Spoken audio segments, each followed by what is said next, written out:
donc, comme on disait, on est dans un cadre un petit peu intimiste, donc on se connaît la plupart. Je me présente quand même pour les 2 personnes qui ne me connaissent pas. Donc, je suis formateur à l'INSPE, donc Institut national supérieur du professorat et de l'éducation à Nantes, depuis 10 ans, doctorant actuellement et initialement professeur des écoles. Donc, j'ai encore le statut de professeur des écoles, je suis formateur à temps plein à l'INSPE et voilà. Alors, le titre donc, de l'intervention, c'est « Débattre sur la nature du débat au service de la construction de postures et de gestes professionnels ». Sachant que je fais aussi partie donc, de la chaire UNESCO de philosophie avec les enfants, et donc toute cette communication est empreinte des pratiques philosophiques avec les enfants. Et Christian Budex est donc mon collègue et on travaille à peu près sur des thématiques similaires, et nos 2 contributions en fait se font écho. Donc, la proposition qu'on vous fait, c'est d'enchaîner nos 2 communications et puis de répondre à vos questions ensuite. Voilà. Alors, ma communication part d'un constat, c'est que de nombreux enseignants, et particulièrement les débutants, témoignent de difficultés à gérer les moments collectifs, les mises en commun qui suivent une phase d'exercice, par exemple. Ils tendent à piloter, surétayer, valide ou invalide les propositions des élèves, contrôlent, court-circuite toute possibilité de penser par soi-même. Expression de Dominique Bucheton, et je fais référence à ces constats dans son ouvrage de 2019. Peu sont ceux qui affirment savoir générer des interactions entre pairs, et les comptes rendus de visite des tuteurs le confirment. Donc, la problématique de formation ici abordée, puisque c'est le thème de ce colloque, pour reprendre les expressions toujours de Dominique Bucheton, c'est celle du passage d'une simple posture de contrôle et de contre-étayage qui tendent à surdimensionner la posture scolaire et première des élèves, à des postures d'accompagnement et de lâcher-prise qui favorisent leur posture réflexive et ludique créative.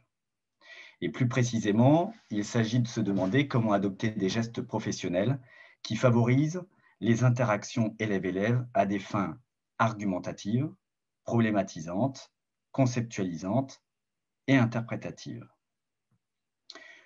Or, s'il est bien une pratique spécifique qui impose une certaine forme de mise en retrait et vise explicitement la pensée critique, c'est la pratique du débat, et plus spécifiquement du débat à visée philosophique. Dans ce cas précis, les gestes favorables à la réflexivité sont non seulement incontournables, mais plus encore amplifiés et décuplés. Et je fais référence, entre autres, aux travaux de Mathieu Gagnon. D'où l'hypothèse que formée à la discussion à visée démocratique et philosophique, la DVDP, théorisée par Michel Tozzi, favorise l'appréhension de gestes et de postures rompant avec une pratique classique de l'enseignement au profit d'une vision émancipatrice de l'acte d'enseigner, en modifiant simultanément le rapport à la parole, au savoir et à la loi.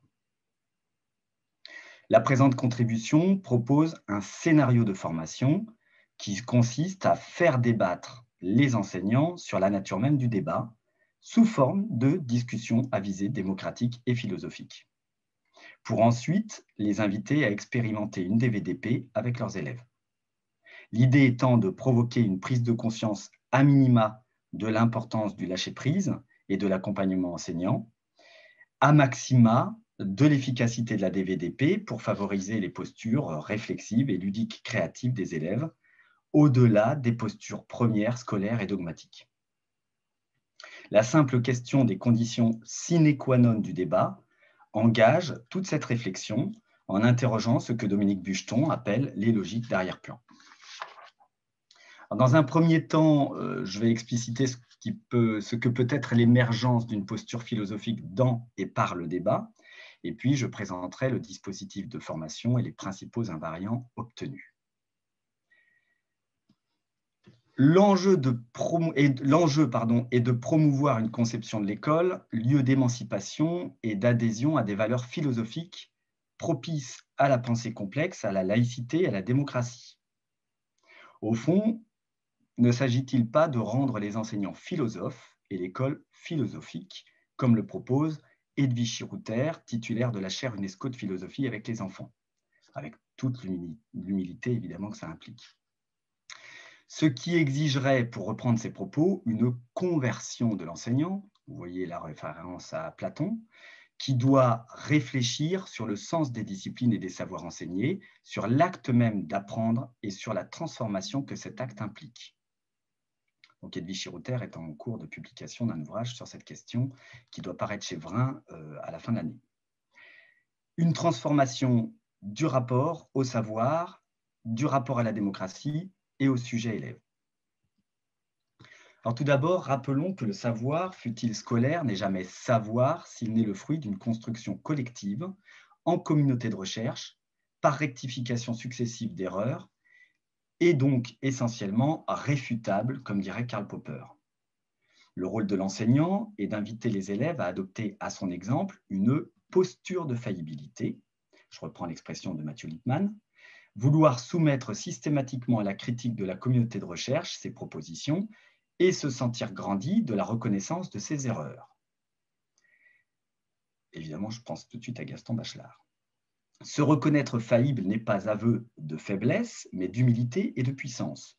Puissance de l'émancipation contre l'obscurantisme et le dogmatisme. Cette proposition est cohérente avec une conception laïque et philosophique de l'école qui invite à n'aborder aucune connaissance comme une croyance. Et le débat engage ce rapport non dogmatique et collectif au savoir. Il est épistémologiquement la façon dont se construit historiquement le savoir scientifique, encore une référence à Karl Popper, et d'un point de vue psychosocial, il répond au paradigme socio-constructiviste. Il doit donc être à l'école outil et support d'enseignement. Le débat philosophique, en particulier, permet d'élaborer du sens commun en exigeant de penser par soi-même, une pensée sans préjugés, de se mettre à la place de tout autre, une pensée élargie, et de raisonner, une pensée conséquente, ce qui n'est rien d'autre que s'émanciper selon Kant.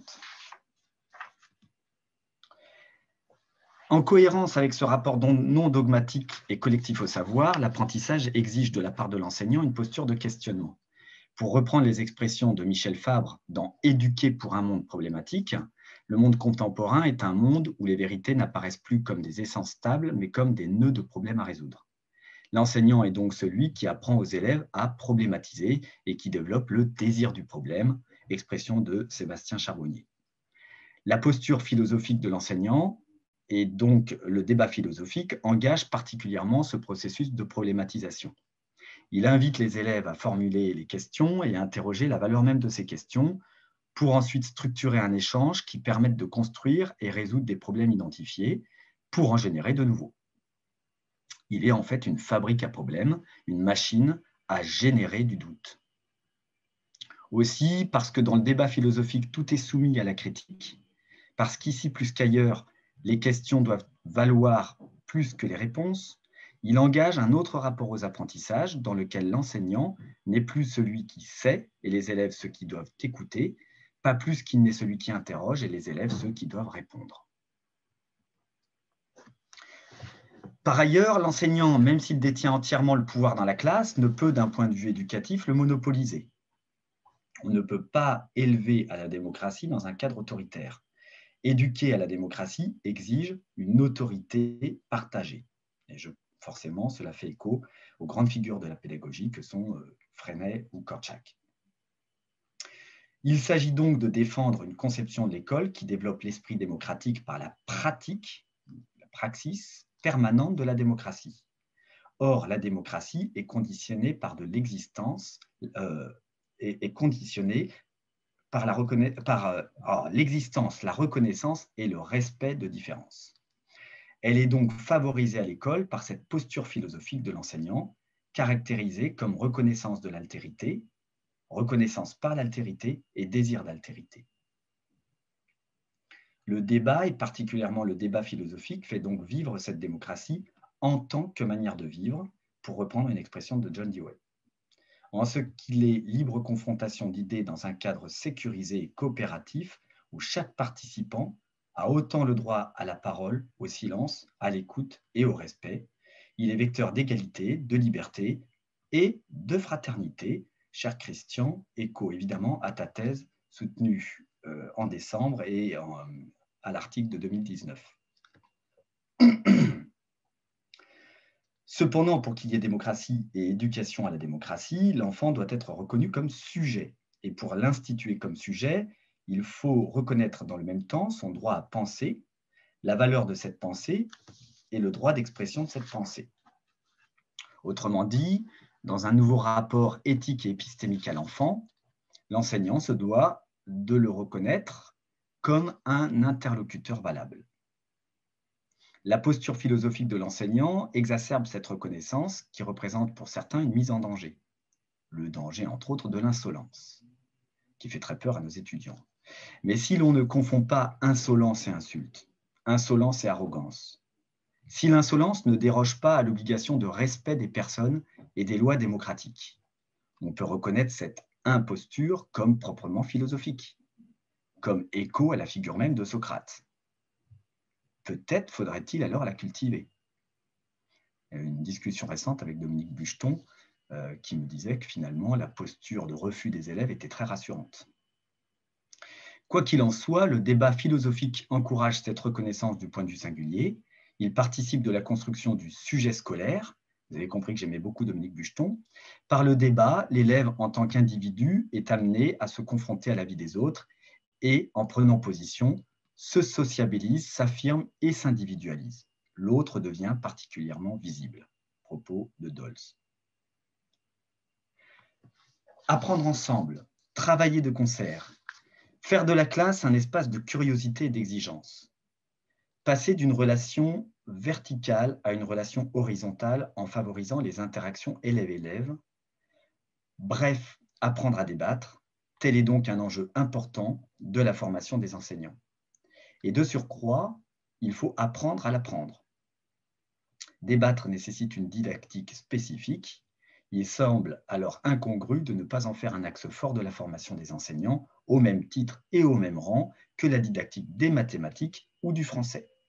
Donc les auditeurs français comprennent la référence à la modification de nos maquettes de formation actuelles en France. Alors, je ne sais pas, vous entendez peut-être le piano au fond, mais mon fils a un cours de piano en bas. Désolé, ça fait un petit arrière-fond si vous entendez.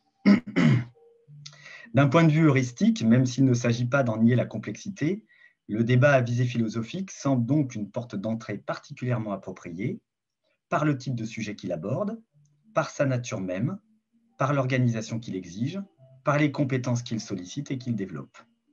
Il favorise la prise de conscience du rapport au savoir non dogmatique et collectif et des vertus de la problématisation.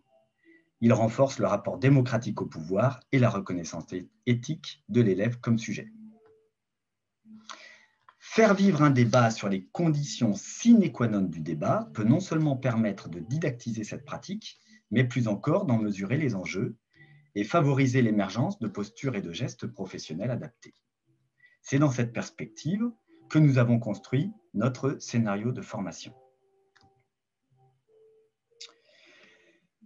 Ce scénario s'inscrit dans une démarche globale de formation des enseignants aux pratiques philosophiques avec les enfants adolescents. Il s'agit de modules de formation proposés tout aussi bien à des enseignants en formation initiale qu'à des titulaires en formation continue. La formation concerne des enseignants du premier degré et du second degré. Le corpus de données couvre 27 cycles de formation assurés sur 3 ans, de 2016 à 2019. Du moins, le témoignage que je vais vous faire est un témoignage qui était... Alors, la communication était prévue pour l'an dernier, donc c'était 2016-2019. Comme j'ai poursuivi les formations, depuis, on peut dire que c'est 2016-2020. Les cycles donc consistent en modules de 6 à 12 heures selon les groupes composés en moyenne de 18 stagiaires. Donc en fait, les chiffres là sont gonflés. J'ai oublié de remettre à jour mon tableau avec les nouvelles données. En quoi consiste le dispositif? Après un temps de présentation des enjeux, des finalités possibles et des méthodologies de la philosophie avec les enfants, au cours duquel on amène d'ailleurs les enseignants à commencer à reconnaître l'importance de faire débattre leurs élèves, tout court, un débat que l'on propose de mener ensuite avec les élèves eux-mêmes et vécu en temps réel par les stagiaires, articulé autour de 3 questions successives. 1. Quelles sont les conditions sine qua non du débat? 2. Où peut-on en voir? 3. À quoi ça sert de débattre? Ces 3 questions donc, seront posées aux élèves à l'issue de la formation dans une expérimentation vécue en classe. Notez qu'avec la première question, il est proposé de postuler la définition.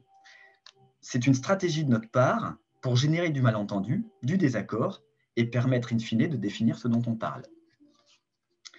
Ce débat est mené sous la forme donc d'une discussion à visée démocratique et philosophique, DVDP, telle que théorisée par Michel Taudzi.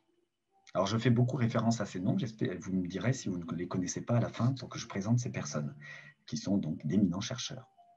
Il s'agit de mettre en place une communauté de recherche dans un espace structuré, la parole étant régie par des règles démocratiques et la pensée régulée par des repères philosophiques, problématisés, conceptualisés, argumentés, interprétés, le dernier terme étant un ajout de François Galichet.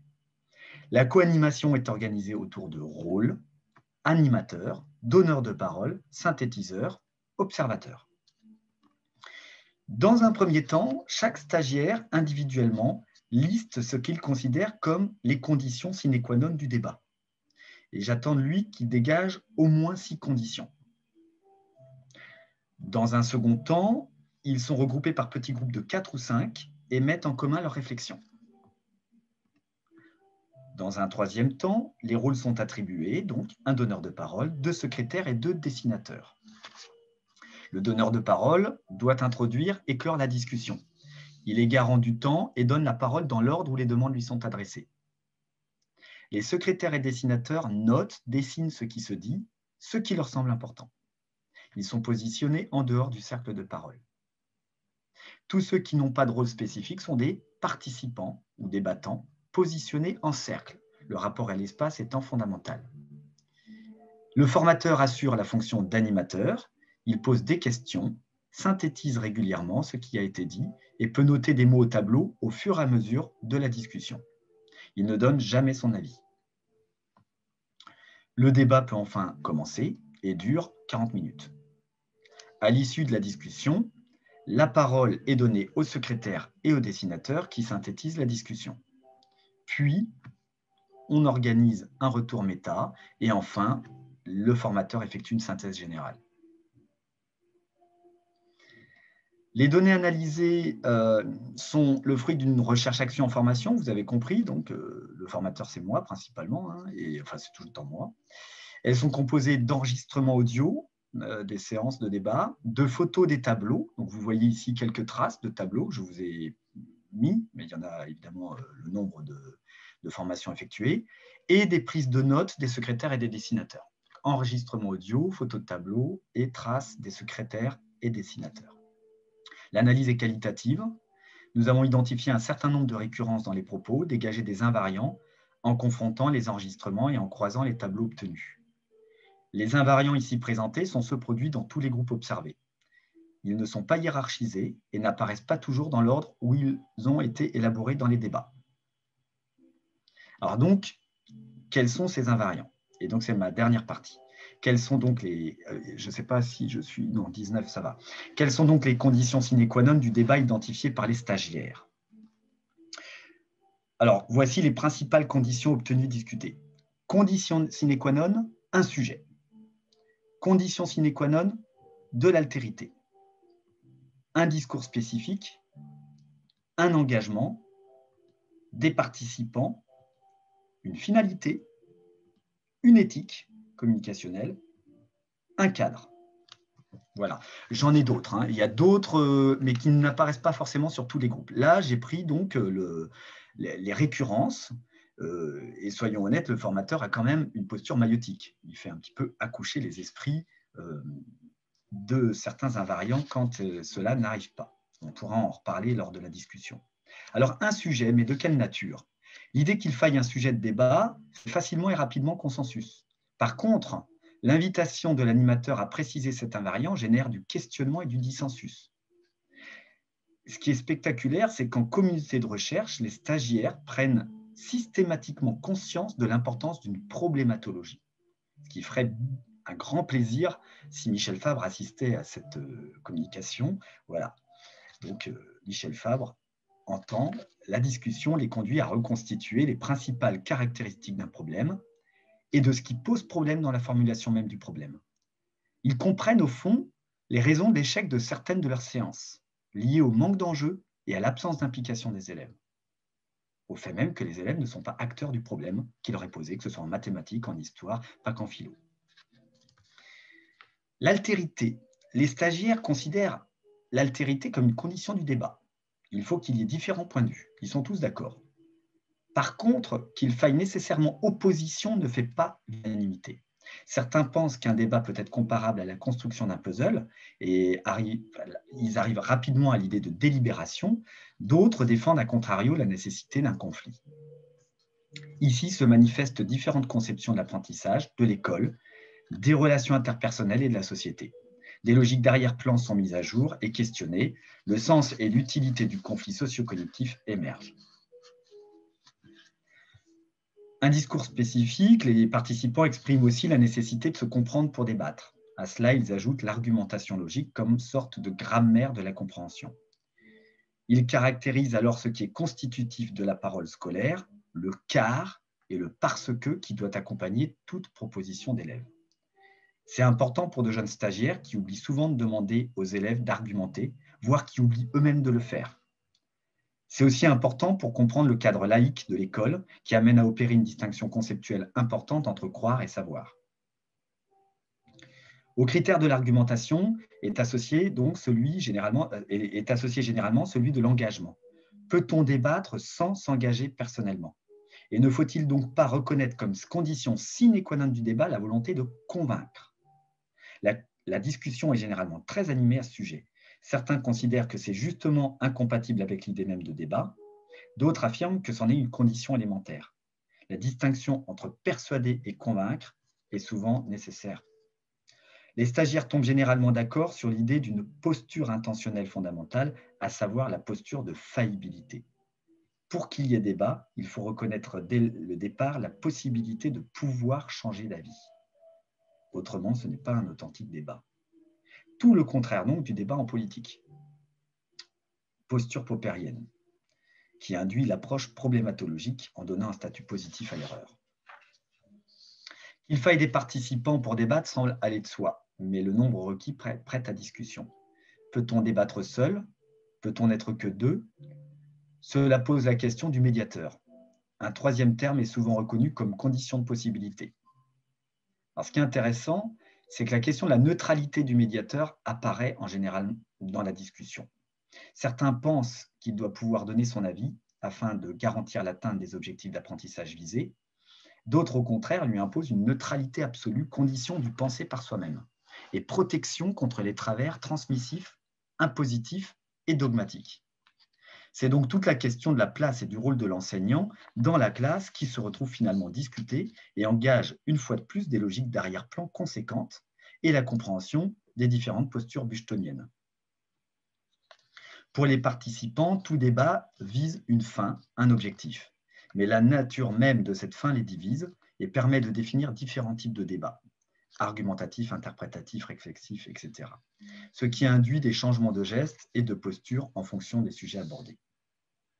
Curieusement, le concept de vérité effraie. C'est la nature des savoirs visés qui est finalement discutée, confortant l'approche problématologique engagée précédemment. Le positionnement de certains stagiaires est intéressant parce que relativement contradictoire avec leur tendance à adopter une posture dogmatique et descendante sur le terrain.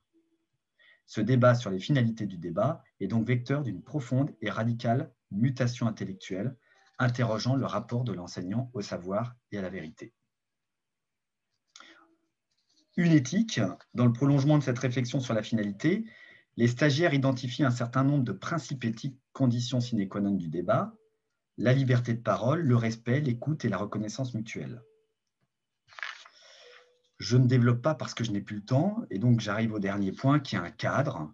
De l'éthique, on glisse vers le politique. Le débat exigerait des règles ou des lois instituées, contractualisées. Les uns reprochent alors au débat, que nous appelons réglé dans nos programmes d'enseignement moral et civique, ils reprochent au débat sa lenteur et sa pesanteur, attendre son tour de parole, devoir lever la main pour participer, ne pas pouvoir spontanément réagir. Cela nuit, selon eux, à la richesse et à la diversité des interactions, casse la dynamique de la discussion, empêche même la véritable confrontation entre pairs. Les autres, au contraire, conditionnent la possibilité du débat au partage des rôles et à l'exigence du cadre, et font alors l'éloge de la lenteur, qui oblige à passer de la gesticulation au geste. Voilà, quelques données obtenues, ici présentées. Il y en a d'autres. mais je vous ai présenté les principales. À l'issue de cette discussion, donc c'est ma conclusion, les stagiaires sont invités à effectuer la même expérience en classe, comme je vous l'ai dit, avec leurs élèves, puis à mener au moins 2 débats à visée philosophique, mais proprement à visée philosophique. Ils en reviennent assez déstabilisés. Le débat philosophique joue le rôle de catalyseur. Les témoignages des enseignants sont convergents. La pratique du débat philosophique les oblige à passer d'un paradigme transmissif, impositif, punitif traditionnel à un paradigme communicationnel, réflexif, mieux adapté, pour reprendre une expression de Michel Tozzi. Ils s'inscrivent dans un nouveau cadre éthique et épistémique, considérer l'élève comme un interlocuteur valable dans un rapport au savoir moins vertical. Voilà, la pratique spécifique du débat à visée démocratique et philosophique impose l'adoption de postures et de gestes propices aux apprentissages et favorise la construction d'une identité professionnelle laïque et démocratique. Elle pourrait être transposée dans n'importe quelle discipline. La DVDP est même pour certains, disent-ils, 7 instruments qui leur manquaient pour organiser les moments de débat en classe dans toutes les disciplines. Au-delà même de la didactique de la philosophie, c'est le sens global de l'expérience scolaire et la définition du métier qui y sont interrogés. La DVDP innerve tous les champs d'apprentissage et initie donc bien cette école philosophique si chère à Edwige. La philosophie permet d'interroger le sens de tous les savoirs enseignés, dit-elle, et de la vie en collectivité elle-même. En ayant une place au cœur de toutes les disciplines, elle peut même permettre aux élèves de retrouver la saveur des savoirs. Cette saveur des savoirs retrouvés entre en résonance avec la saveur d'enseigner.